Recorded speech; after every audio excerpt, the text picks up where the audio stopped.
Look, so I grew up not really giving a shit about the environment or not really caring about animals. I used to be a hunter. When I came over here, it wasn't for the right reasons. I didn't join the military to serve my country. I did it for adventure, and when I went to Iraq, it was for money. When I came over here, I was more looking for a fight than a cause. And then seeing the job that rangers do for a very small salary, being away from their families for months on end, protecting the heart and lungs of the planet, sort of made me reflect on a few different things. Namely, what am I doing as a person and with the skills I've got and the money I made from Iraq. The second thing, I suppose, was just seeing animals. Coming from Iraq, where you know what it's like to be hunted by another human, and then animals that don't really have an idea what's going on around them. Animals don't want a car or a paycheck or a bigger house. They just want to live, and we sort of continually take that away from them. Yeah, okay. So my name's Damien Mander. I'm an Australian. So what we've got going on here, we've got 160 candidates coming through selection to be a ranger. Safety first, hold on to that log. Don't let it touch the ground. So in 2017, we recruited the first two armed, all-female ranger squads here in Zimbabwe.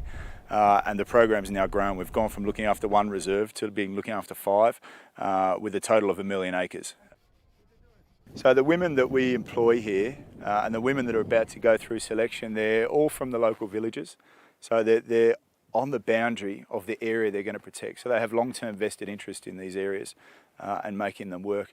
But they're all survivors of serious sexual assault, domestic violence, AIDS orphans, single mothers, abandoned wives, and we also put the call out into the communities for sex workers as well. My husband used to abuse me. I can just simply say he was an abusive man. He was very violent to me, but I had no option. I have to move from that violence. So this is totally transforming the standard of life of all women. Most of the women from the first team of Akashinga, now they are drivers. Some of them, they are going to school. Some of them, they are building their houses. Most of them, they are developing themselves. And some of them, they are financially independent. So what we're trying to do is create an opportunity for the most marginalised women in some of the toughest regions in one of the poorest countries on the continent. And look, when we did that, we did it for no other reason. We thought maybe if we give a job at some point, it's going to go to the ones that need it the most. But what we didn't realise is we were getting the toughest. We didn't want great CVs. We wanted scrappers, people that knew what it was like to have to fight to survive, and that's exactly what we got. My name is Juliana Murumbi, and I joined this project of Akashinga in 2017. I remember when we were in Kenya, we did the training.